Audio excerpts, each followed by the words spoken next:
vocab. Stepping it up. Yeah, I said it that time. Yeah, it helps. Actually learning it. Alright, let me get my sink. And then get flipped over to the right one. Are we 18? Yeah. Alright. So, last week we learned a new voice, right? Middle passive. This week we're going to be learning 2 new tenses. And we're going to learn both the active and the middle passive voices. So, this week I kind of went off track of what he said to do a little bit. The future tense is really easy to learn. If you know your present active and present middle indicative tenses, future tense is like, you don't even have to study it. You just remember one thing, and then boom, got it. Imperfect tense is a little bit tougher, so we'll spend the bulk of our time there. But we'll start out with reviewing. You remember what deponency is? What deponent verbs are? Kind of.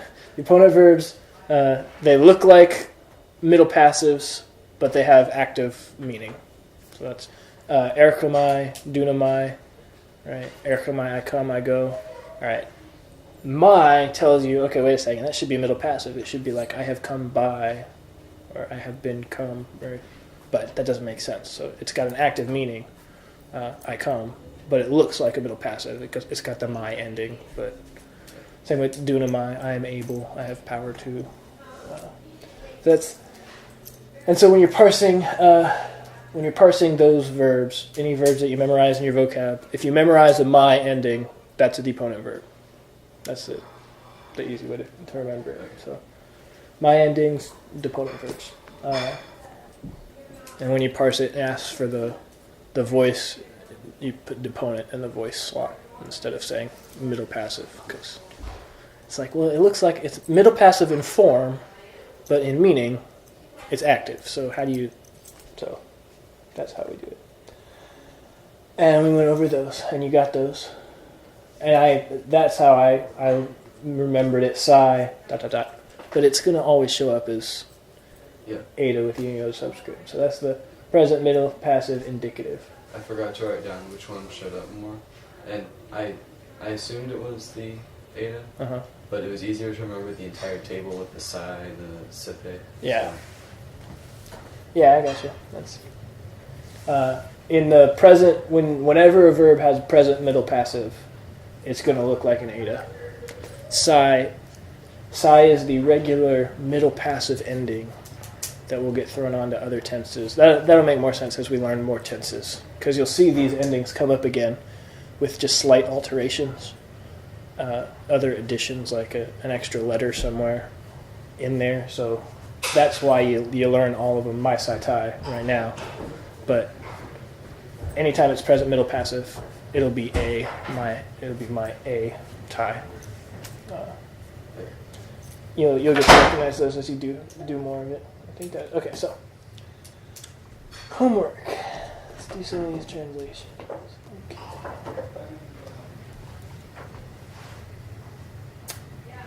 I didn't tell myself which ones were good ones to do this time.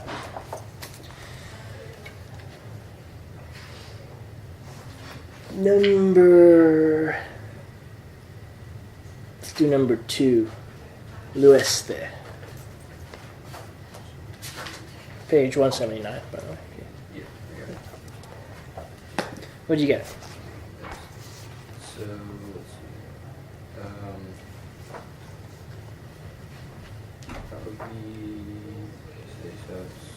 second person. Second person? Number of plural. Plural. It's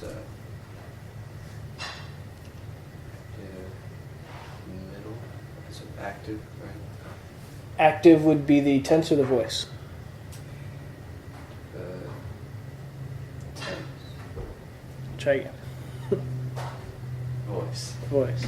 You got the only tense you know right now, the only one we've learned in terms of tense is present. So Your tense will always be present so far. Or that'll change today because we're about to learn 2 more tenses. And then mood, the only mood you've learned. Indicative. Yeah. Second person plural. Present passive indicative or present middle passive indicative. You can put either of those. I generally just put passive because usually it's passive. From luo, which means Do you have I loose. I loose, I untie, I destroy, I break. It means all those things. Luo doesn't occur more than 50 times in the Bible, but it's just such a perfect word to use for paradigms because it's so short and it's regular. And there's nothing funky goes on with that word. So that's why we use it. But once you start reading it, the few times that you actually come across the word luo, you're like, oh, I know that one. Like, no problem. I can parse that with my eyes closed. Let's try apokrinete. Or apokrinetai. That would be third person singular. Third person singular. Then present, it's middle indicative. Present, middle indicative. What is the lexical form? I learned it. Yeah, I think you got it on the... I don't remember if I actually put it on the... I don't know the exact letters, but I learned it. Is it a same thing but my instead? Okay, yeah. So give it a shot. If it's my is the ending.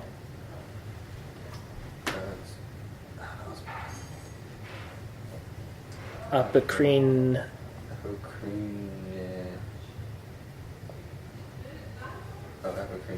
Apokrinomai. Yeah. Okay. Think about the word apokrinomai. That's the lexical form, right? Which means what kind of verb is it? Deponent. There you go. So your voice would be deponent instead of middle or passive. So yeah, third person singular, present, deponent indicative. From apokrinomai, which means I answer. You'll see that word all over the New Testament. Do number 5. Hey. Have we started to read class yet? Yeah. No problem. That's a nice backpack. I think that's the woman's one. Okay. It was on sale, so we just gave the camera anyway. All right, number 5. So that one is third person plural. Third person plural. Good. And present active or present middle indicative. Present middle passive indicative. What's the lexical form? You have to use your dictionary on that one. Is it irregular or is it not normal? Yeah, sort of. Okay. Well, yeah, look it up.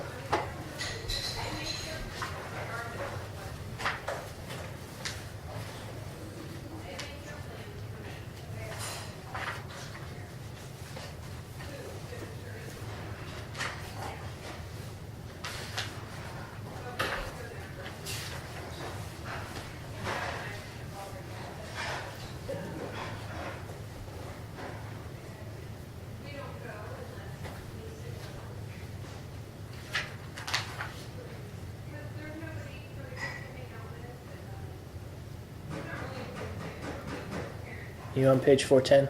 Yeah. All right.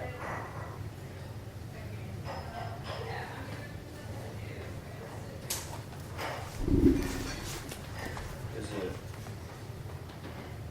I go, proceed? Yeah. I go, I proceed. Sound that word out for me, though. Frenema? Well, pa, re. So yeah, you got the pa is the first syllable, and then you got the diphthong u. So paru. Yeah, paruamai. So since that's the lexical form, what kind of verb is it? Deponent. So your voice is deponent instead of middle passive. So yeah, third person plural, present deponent indicative from paru amai, which means I go, I proceed. I got the other two up there for you, but we'll go on to the next one. Let's do number 7.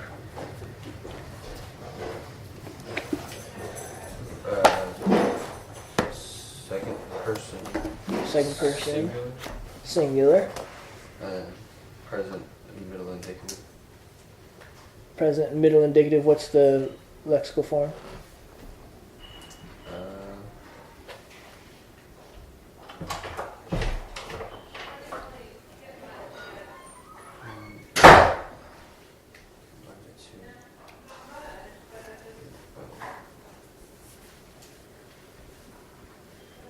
Give you a hint. It's same as one of the earlier ones.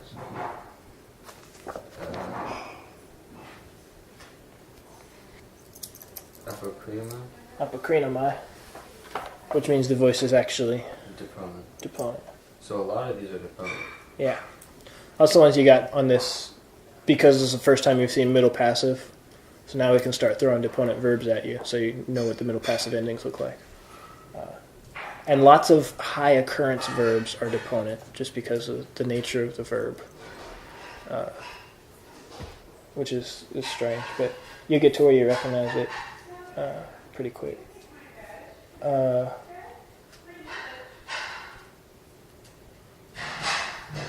do one more. Let's do sunage, number 8.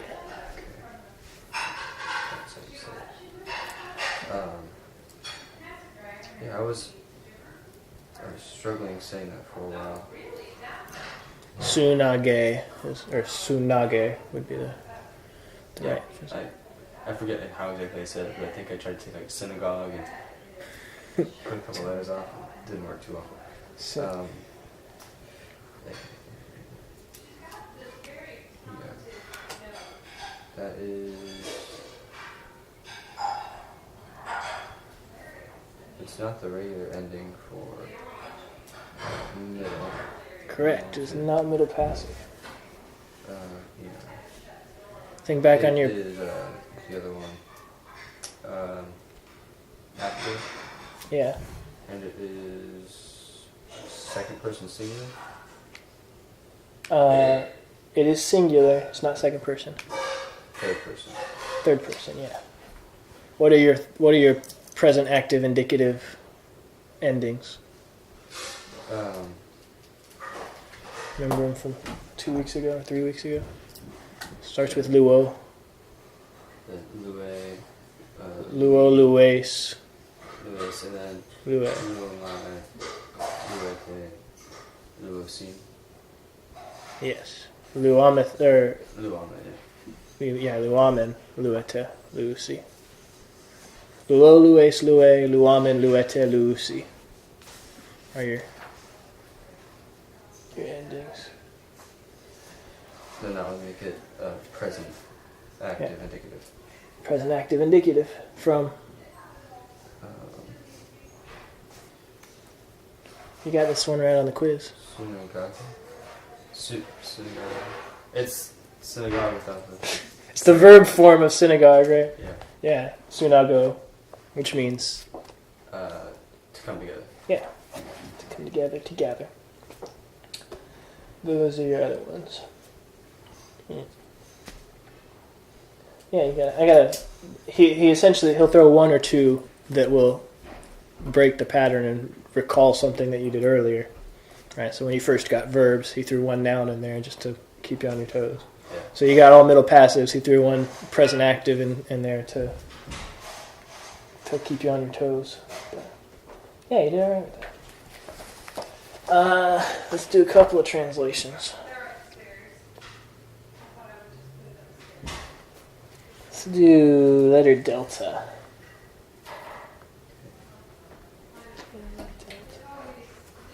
Sound it out for me first. Legusin. Legusin. Auto.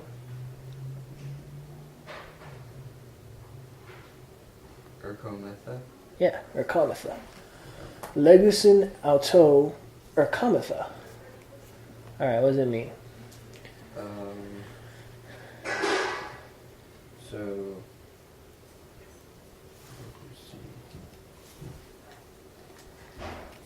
Like around the tip of my tongue. What's the first thing you do when you're translating? You look for the subject. Yeah, look, see if there's a noun and a nominative. Is there a noun and a nominative anywhere? No. No, okay. Which means that the subject is in? The verb. The verb. Your verb is, you got it, it's legusin. Yeah. So parse legusin. So that is...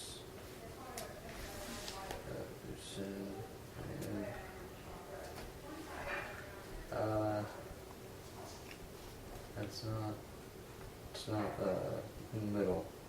Correct. It's not middle passive. It's present. It's present active. Present active. So you think through your luo, lues, lue, luamen, luete, luusi, or lusin. Okay, that's what it was. That's the movable nu. That's so. That would be third person plural. Third person plural. Good. Lego. You remember what Lego means? When you step on a Lego, and it makes you. Speak. Yeah, I speak. Good. Okay, so third person plural. They speak. Auto. It's not two. Is it man? Yeah, it's from autos, which means his or him. Or so, what parse that noun for me? That's if I give a subscript. That's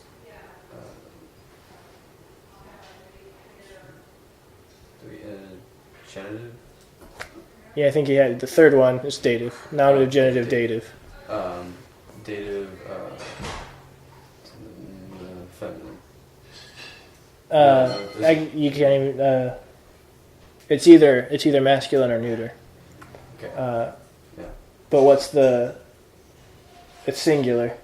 Dative. What's your translation word to help you with datives? Come from. That's genitives. So of, with. Of is genitive too. So of or from is genitive, and then in with to is dative. I just think of arrows away as genitive and arrows towards is dative. That kind of clues me in. To, in, with, like I'm coming towards you. Whereas genitive is like of, emanating out of, from me. That's how I process it. Out of you. I think I'll remember that. So it's to or with. So they say to him. What's that one? You come. That would be first person. Third person. First plural. person. Plural. And from urkomai, which is to come. To come. Or to go. It's either one. You gotta use context. Which urkomai is a deponent. So it's got an active. When you're translating, it's going to sound like it's active, even though it looks like it's middle passive. But first person plural would be. We go. Yeah, we come, we go. They say to him, we come or we go. Either. Let's do one that's got an actual. Yeah, you're going to find that lots of these are deponent. Let's do gamma, and then we'll go on to the full sentence. Gamma.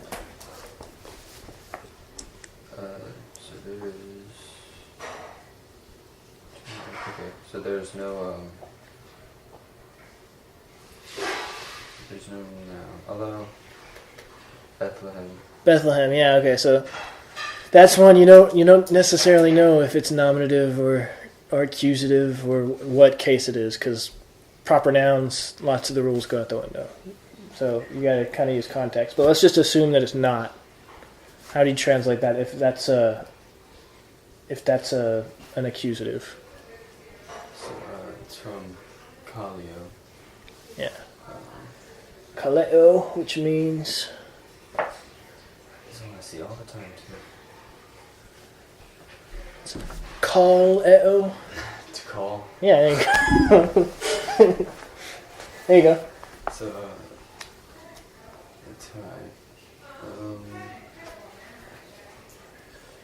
The second person plural. Second person plural would be este. So, third person. Third person.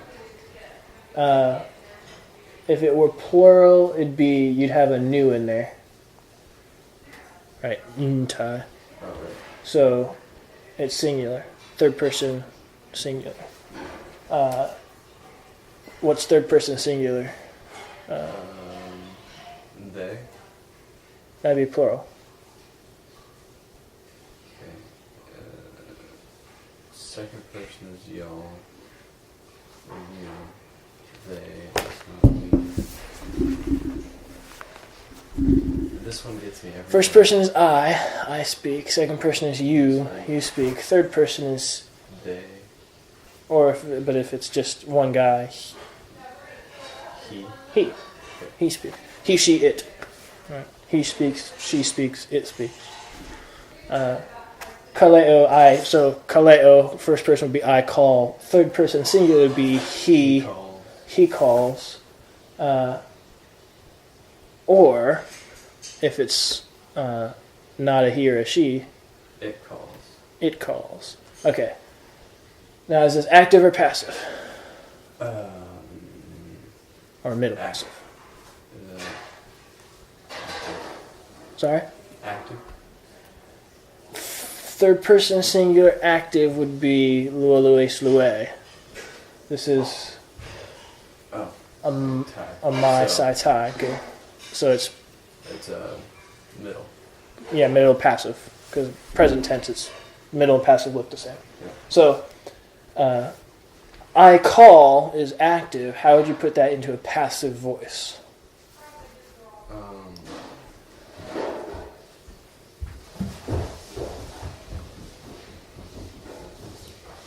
call? Or Yeah. calls? Yeah, I am called. Like the one I am receiving the action instead of doing the action, right? So I am called or it is called Bethlehem. So that's a good one to kind of get you in the zone of middle passive meaning, right? It is called Bethlehem. If that were active, it'd be Bethlehem called. But since it's passive, it is called Bethlehem. So that's middle passive. The way it gets translated always takes me a second. Like, how would you put this into a passive sense? And really think of it as subject receives the verb or subject does the verb. That's the easiest way to keep it straight. Let's go do a translation. Yeah, this is the one where all the translations are like deponents. Let's do number 3. That's a good, basic, straightforward sentence. 1, 2. Sound it out first. Tote. Is that how you say it? I mean, that's probably not. Right. Yeah, tate. Okay. You enunciate every vowel for now. Okay. You'll get some of them you don't, but for now, yeah. Tate. Herkatai. Erkatai. Herkatai. That's a smooth breathing mark. Erkatai, good. Met. Altone. Ooh or who. Ha. Ha. Yeah. And then Jesus. Yeah, Jesus. Alright. Yeah. Tate erkatai met auton ha Jesus. You got any Nouns in the nominative. Not necessarily in the nominative, but Jesus could be the subject. Jesus could be the subject. How it's got an article on it, right? Right, yeah, so it is in the nominative. So yeah, that one tells you it's in the nominative because ha is nominative. So yeah, ha Jesus is going to be your subject. It's a noun in the nominative. So translate that first. Stick it on the beginning for English speakers. So Jesus. What's Jesus? That's then. Yeah, then. So then Jesus. Then Jesus, and that would be that is third person singular. Third person singular. Good. So then Jesus, he comes. Yeah. Something, and that's Met auton. Outone, so that's probably going to be to him or with him. Good. Yeah, good guessing with using context. Start with auton. Parse that for me. Is it genitive?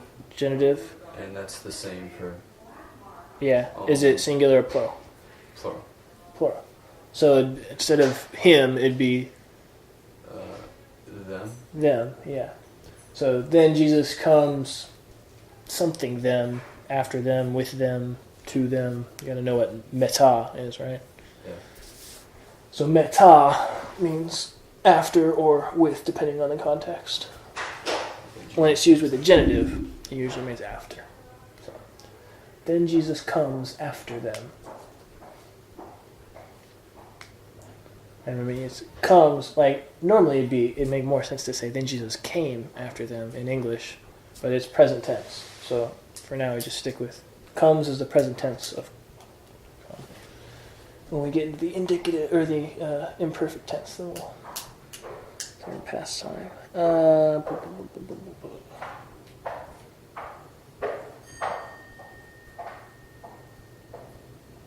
Let's do number 6. That's a good last one to finish on. Go on to new material. Okay, a lot of words. A lot of words, yeah. I'm going to read it. You try and read along with me. Okay.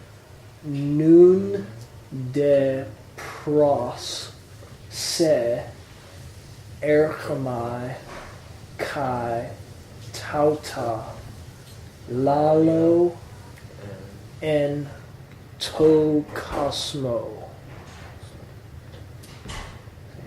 Nun de pros se erchomai kai tauta lalo en to cosmo. Alright, look for your noun in the nominative. Actually, this is a long sentence, so let's first look for a place to break it up. You see any good words to break up your phrases with? Maybe after Tata. Maybe after tauta, probably right before it. Maybe but kai is often a and, so let's deal with the first clause. Nun de pros se erchomai. Well, there's no articles. No articles to help you. But it does give you, so that Does give you. could be the subject. Yeah. I'm trying to think actually. I don't even know how to parse that pronoun. That's probably it's an accusative. Okay, so Well, it's a genitive. It's the object of pros. Oh yeah, I'll tell you that's not the subject. So. okay. So maybe noon. Maybe noon. You gotta know your vocab for that. So, do you know de? No. De means but, or and, or of, or now, or then. It's a great little transition word that they throw in there. And it's always one of those ones that comes second word in a sentence, but you supply it as the first word. So Okay. I always just start with but, and then see how the context would make me change it. but, and then noon, it's actually a pretty easy one to remember now. And I think of the word net, for some reason, noon, like high noon, makes me go, now. I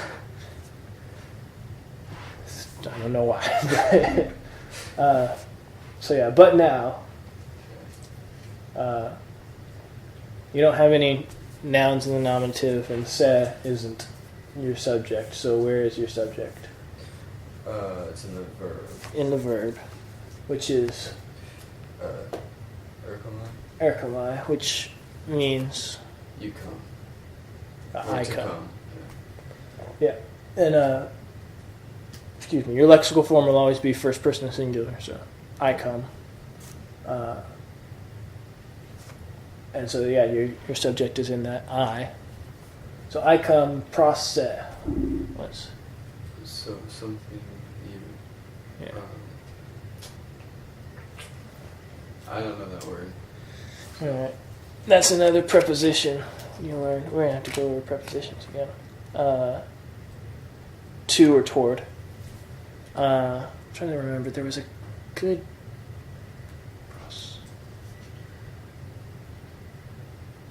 Oh yeah, that's what I always thought of a prosecutor.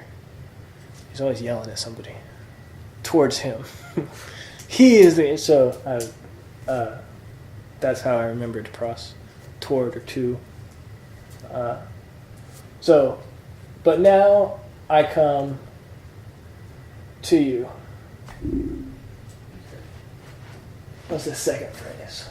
I think that this one's a little bit easier. And these things. And these things,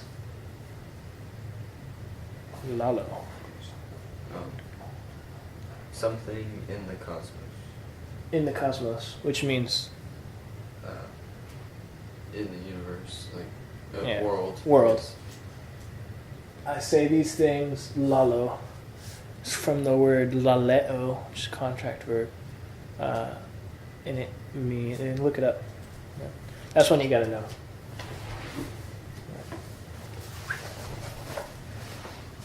Liquid verbs. Oh yeah, liquid verbs.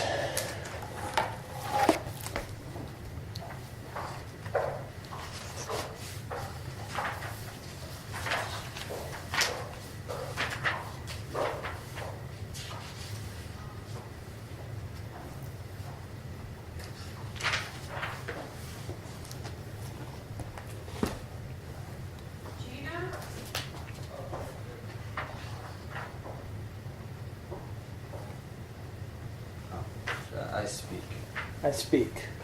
Alright, so... But now I come to you, and these things I speak in the world, or to put it in better English vernacular, what would you say? How would you order those words? I speak these things. Yeah, I speak these things to the world. In or to. Yeah, into cosmo, so... You want to go really wooden translation. I speak these things in the world. But again, en is one of those words that has a little bit more flexibility. So, to the world, maybe. But in the world. All right. Not bad. All right. So now on a new material. So, we've learned, in terms of tenses, the only tense we've learned is present. And in English, we have two other tenses, right?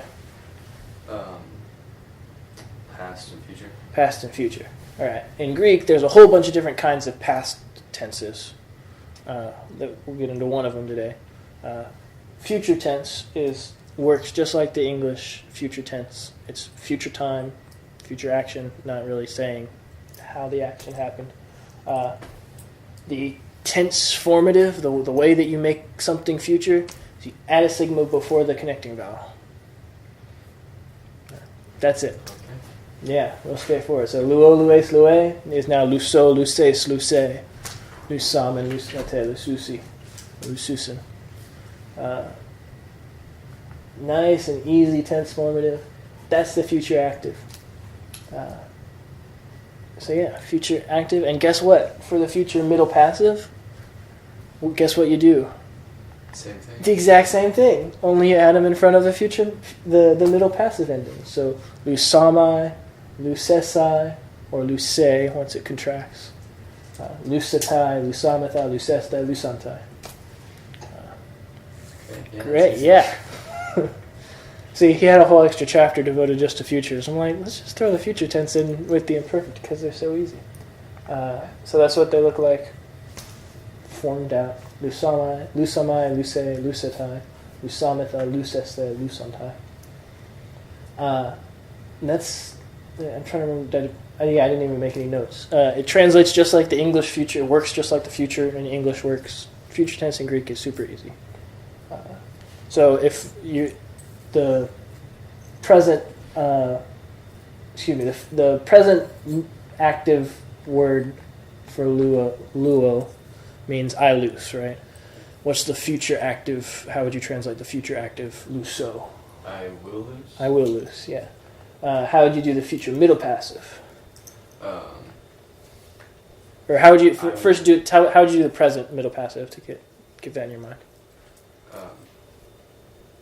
Present. I will be loose. That'd be future. Oh, so I am loose. Yeah, I am loosed, and Then future be middle passive, I will be loosed. Yeah.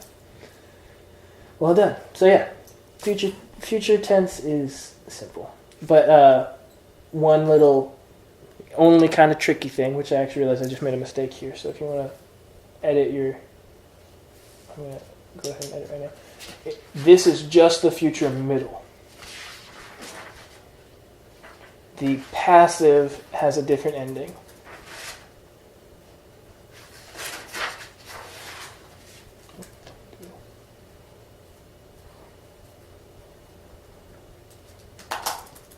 So just, erase passive there in the top left corner box.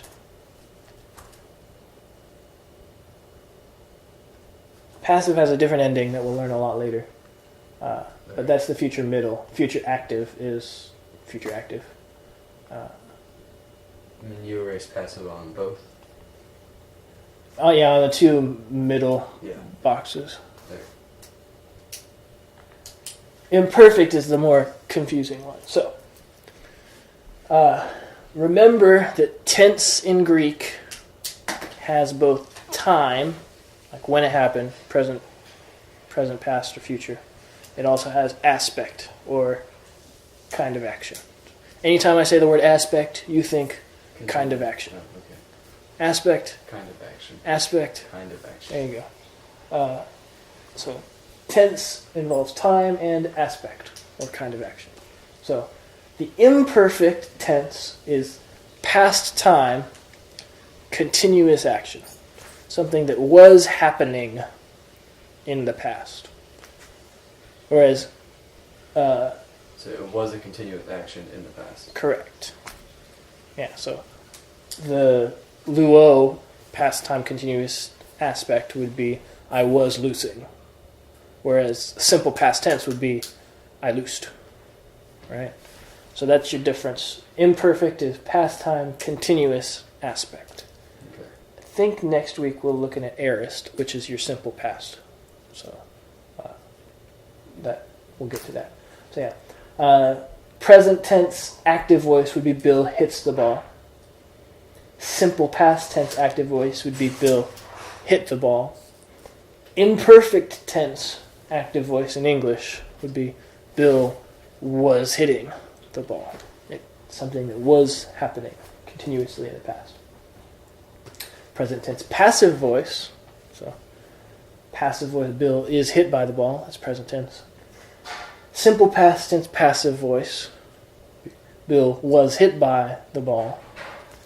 Imperfect tense passive voice in English, we'd say Bill was being hit by the ball. You see how that gets built up? Yeah. So, Okay. past time, continuous action. How do you communicate past time, continuous action, and then also passive action?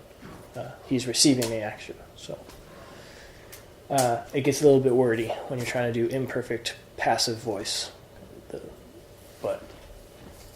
And sometimes you just sacrifice. And you say, okay, as a Greek speaker, I understand that they're saying past time continuous action, but it makes almost no sense when I try to put it into English. So you just simplify it into simple past tense or something. Yeah. That's why you learn Greek, though, so you know what's actually going on in the text. So does the concept of a different aspect within a tense kind of make sense to you? All right. Yeah. So imperfect tense is past time, continuous action. The other past time tenses are perfect, which is easier. Imperfect and perfect. So imperfect is like a past time action that wasn't completed; it was going on. It's imperfect, right? A perfect tense would be something that was going on in the past time and is completed. So it came to perfection, completion. That's how you get that. The ball. Yeah. Or he has hit the ball. You probably make it clear from the way you're constructing the sentence that the action has been completed. But yeah, he hit the ball is also an easy way to do that.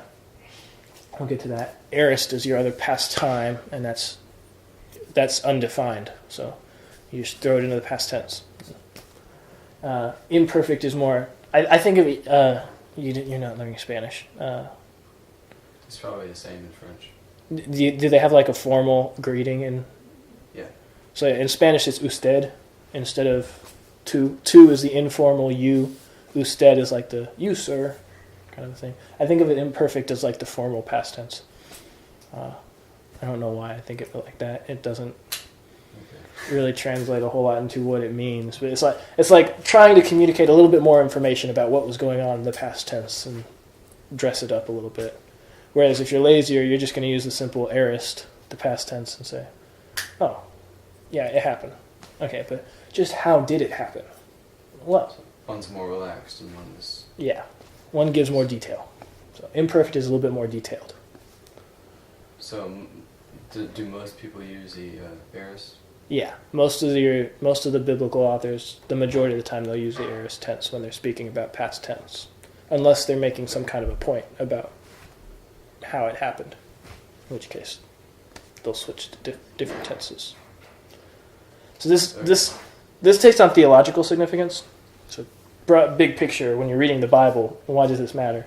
So when Paul says Christ sat down at the right hand of God, okay, if he says that it's the perfect tense, he sat down, it's completed, right? It happened, it's done. Whereas if he just used the aorist tense, he's just saying it happened. He might be getting up to do other things. He might be walking around. So the author of Hebrews draws this significance of Christ sat down, like the priests weren't allowed to sit down in the temple, but Christ, as the high priest, sits down at the end of his work, meaning it's done, it's perfect, it's completed. No further work needs to be done on our part to gain salvation, kind of a thing. In certain contexts, the tense used draws theological significance, and so this is the tense formative. Hello. This is the first time we've got what's called an augment, which is like a prefix. So far we've just been learning suffixes, right? Words the letters you throw on to the end to change the meaning. In the imperfect tense, you have an augment, a prefix, epsilon, and then a different ending. So if you see an augment, then it's pretty much in the imperfect tense. Probably. There's other tenses that use an augment, so you got to know both the augment and this kind of ending. Okay. Tells you something about it. So this is what it looks like on your luo tense. So, eluon, elues, eluen, eluamen, eluete, eluon. Okay. So yeah, for now, for you, since this is the only tense you know with an augment, you see an epsilon augment, you go, oh, imperfect tense. Notice some of them stayed the same, right? You're ending men and te. and S, luo, lues, lue. You got the sigma there. The ones that changed are N, eluen, eluon, and eluon. And also notice first person singular, third person plural are exactly the same. How do you know the difference? Context. That's always the answer. Except when it's not. Except when it's not. So does that track with you? So that's the active imperfect. Passive, middle passive, just like present tense, middle passive, they formed the same. You use context to tell if it's middle or if it's passive. Yeah, this one changed. Yeah. Could do more. This one changed a good deal more. Elu main, so the ending is main. Is your connecting vowel. So elu main, elu, elueta, eluametha, elueste. At least those ones pretty much always stay the same. You'll always see metha and ste on almost every tense when you're looking at middle passive. And then anta. So some similarities in that you got the tau will show up in the third person, right? And then new tau will show up in the third person plural. So just like tai and ntai, but now it's ta and nta. A little bit similarities there. Then main and u are your big differences. And I'm noticing the connecting vowel is for second person is different than because it's an O, right? Yes. I'm trying to remember why. I think that it's still OEOEO.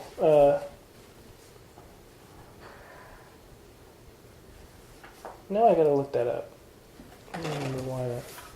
I'll look that up at the end. Okay. I'm fairly confident that's the right ending, but if not, I'll let you know right after we're done with this. So put a question mark by that, and I'll come back to it. I'm fairly confident it's still OEOEO, but there's a reason that switches. But I'll check it. This is a master verb chart. This will help you big time. Maybe if I... No, so...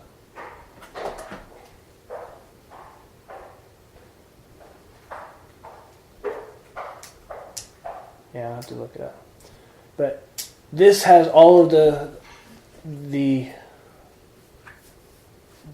present tense stem endings in one chart. So if you were to memorize this chart, you'd be able to work your way through pretty much any verb you know so far.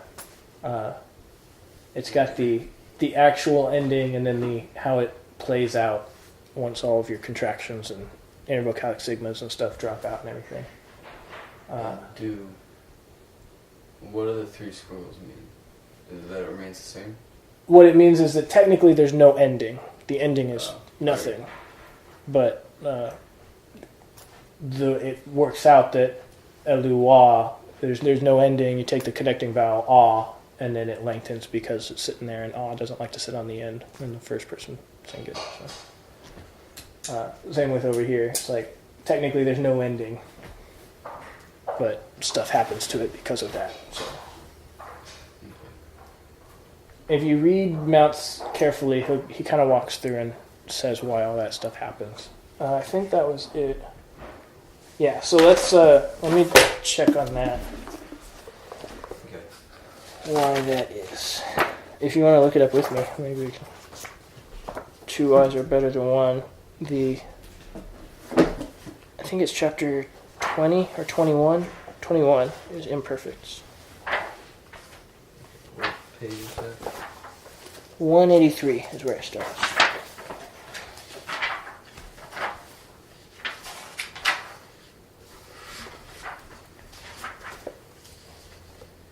Okay, so ending is saw.